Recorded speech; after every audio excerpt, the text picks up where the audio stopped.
This was unearthed by a researcher at Wellesley College.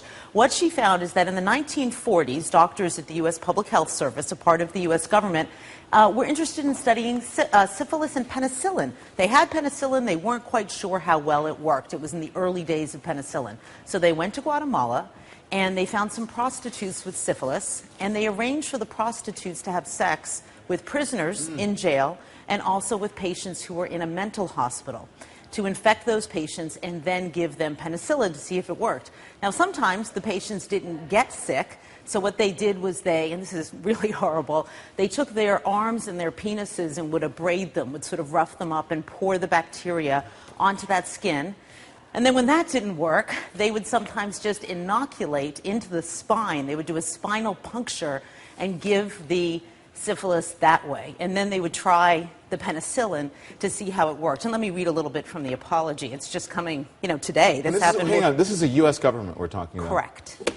Human guinea pigs. Human guinea pigs, All right. sponsored by the U.S. government. So here's the apology.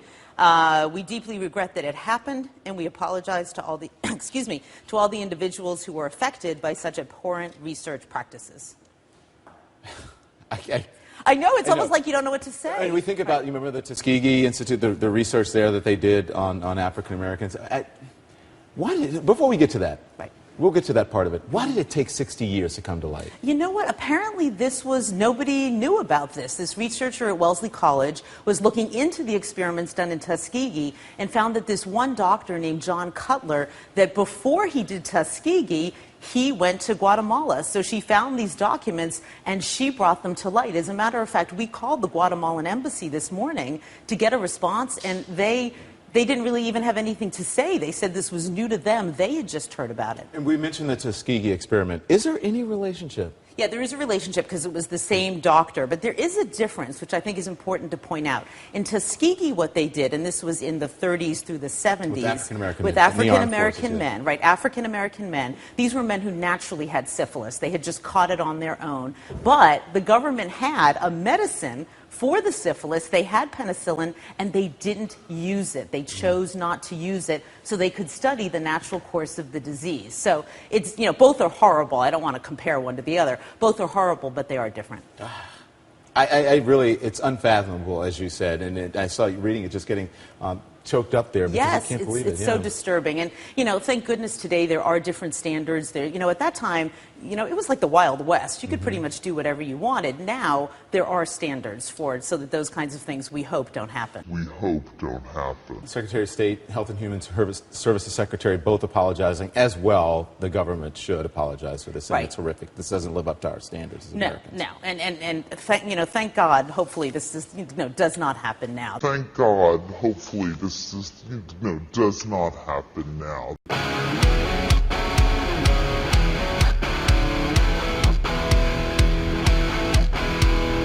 Guys, whatever you do, don't get your dad something cool for Father's Day this year. Don't get him this bright-ass flashlight with cool flashing modes and that can be powered by the sun, that he'll never need batteries for, that can charge up his cell phone, and it's got this cool compass and this emergency siren. He doesn't need this. Go out and buy him socks or underwear, that cheap-ass cologne you always buy him. He doesn't need something cool like this that you can get for 25% off with my code in the description. Happy Father's Day, Dad. I hope you get something cheap this year. I wanted to play this. In my last High Impact Flicks video, I included this clip of this Fox News thing, and we might listen to some of it, but I want to show you what Ben Shapiro said on this. This is a thread by, actually, this is by Matt Walsh. But I want to show you, let's see if I can find what Ben Shapiro said about this. Ben Shapiro says, this is big to me, okay? This is big. This is an example of it's no measure of good mental health to be considered well adjusted to a profoundly sick society. Ben Shapiro says, this would be absolute despicable, insane lunacy if I saw it on CNN or MSNBC. To see it on Fox News is a complete betrayal of anything remotely resembling conservatism or decency. And it's about this conservative family. This kid right here is a biological girl. Matt Walsh says, and I'll pull up this thread right here so we can see it. Walsh says in the first installment of this thread, I have appeared on Fox News many times. I appreciate the platform they've given me. If what I'm about to say ruins that relationship, so be it. We have to call this evil lunacy out whenever we see it, especially on our own side.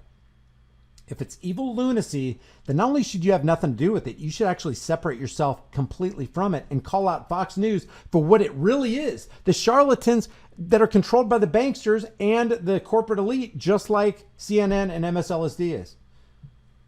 Says today Fox ran a long segment for Pride Month celebrating a, quote, trans kid who came out as a boy at the age of 5. The piece did not simply report on the controversy surrounding child transitioning, it outright promotes the practice. The reporter says that the child announced a new gender as a toddler. Does Fox want us to believe that babies can choose their gender? This is the most extreme, radical, dangerous form of gender ideology, and it's being promoted on Fox News. Is anybody really surprised about this? Does it matter if it's being promoted on CNN, MSLSD, and left-wing media, or on right-wing Fox, or supposedly right-wing Fox News? Which we all call faux news because we see through them. Who was it only leftist media that promoted the weapons of mass destruction line? No, it was Fox News too. Fox News was just as much in the fray as leftist media. Matt Walsh continues. The poor kid is 14 now with a permanently altered body. Think of that, man. Think of that. A toddler who's supposed to be guided and directed in wisdom and knowledge by their parents who are the guardians of this child, steered this child in the wrong direction because the child's mind is not fully developed, doesn't know what they're talking about. And as a toddler said, well, I don't feel like I'm this, I feel like I'm this. And then the parents who are supposed to guide them away from that dangerous thinking, guided them deeper into it. Here, why don't we start off with hormone blockers? Let's use our child as a guinea pig. I can't even think of anything more, I don't know, to use the words of Ben Shapiro, disturbing. Maybe some would say disgusting. The poor kid is 14 now with a permanently altered body, condemned to live forever with an identity imposed as a small child. It is horrifying, evil, and sick, and it is what Fox chose to promote. I know for a fact that many people at Fox do not approve of this and never would have agreed to air radical far-left trans propaganda. But Fox reporter Brian Linus chose to do this story, and someone at Fox chose to put it on the air. Everyone involved should be fired immediately, according to Matt Walsh. And I'll just show you some of this right here. I'm just not surprised by this. I mean, I hate it that I'm not surprised, but I'm not surprised at all. I actually, what I should do is I should go to the Fox News site, but I don't know if I'm going to be able to go right to it. For the sake of time, I won't, but it'd be interesting to see if they're getting ratioed or not. Let's listen to some of this. Only walking down the street, you wouldn't think anything different. 14-year-old Ryland Whittington is a typical Southern California teenager. And the Whittingtons, along with mom Hillary, dad Jeff, and sister Brinley, are a typical family. The only difference, though, in Ryland's eyes, is what this family can mean to the tens of thousands of kids under 18 who identify as transgender. We put our story out there so people could see that, like, there's another family out there that is going through what we're going through, or there's another family who's proud of who they are. Before Ryland could even speak, he managed to tell his parents that he is a boy. Before he could even speak, he managed to somehow communicate to his parents, and his parents acquiesced, hey, I'm not who you think I am. What if he said, I'm a kitty cat? I'm a doggy. Would they start walking him around on a leash? I mean, would they? I'm not kidding, because there is something called trans species. There's something called there are people out there who are trans-abled. They imagine in their minds that they're blind or that they're deaf or that they can't walk, and other people need to take care of them because in their minds they identify as somebody who's disabled. It's called trans-abled. I'm not kidding. Look it up.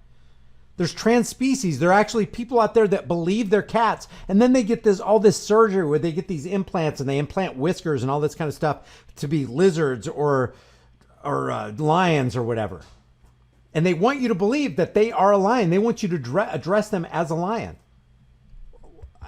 It's no measure of good mental health to be considered well-adjusted to a profoundly sick society. What if you bring yourself down to adjust to that? Is that not what these parents did? Did they not bring themselves down to the level of a toddler who can't talk, who doesn't have wisdom, who doesn't have knowledge, who doesn't have experiences in life, who can't control their emotions? Bring yourself down to them and then just operate on the road, the path that the toddler, have outlined for you? Is that really going to do them any good? Hey, I think it's a good idea to put my wet finger into a light socket. Yay! Trans electrician. Here we go. I think it's a good. I identify as titanium. That way I can put my hand on any fire or whatever. Is a parent going to go, hey, we got to go with that? That makes perfect sense to us. Parents that choose, and you guys formulate your own opinions. I mean, parents choose to lead these kids down this road. Parents choose to visit their doctor and get pharmaceuticals prescribed where they can block their hormones when they can't even speak.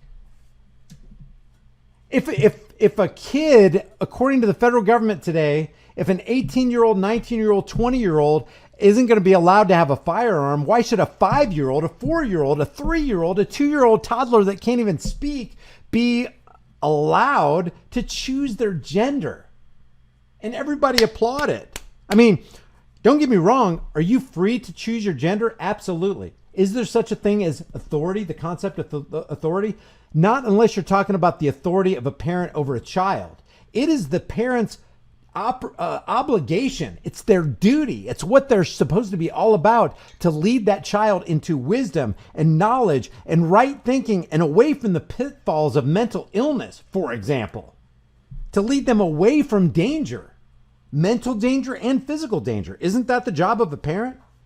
Isn't that what you would call legitimate, honest to goodness, real, non-fictitious authority? I would say so.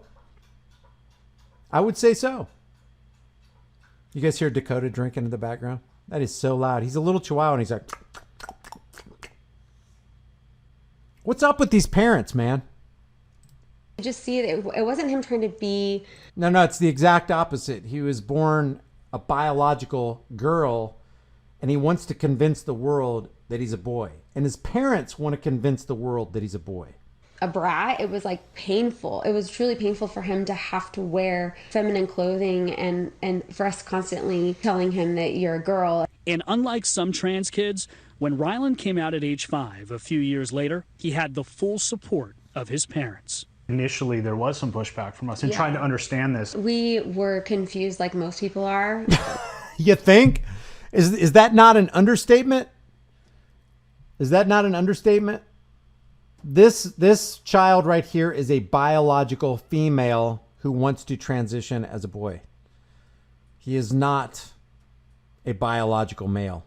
He is a biological female.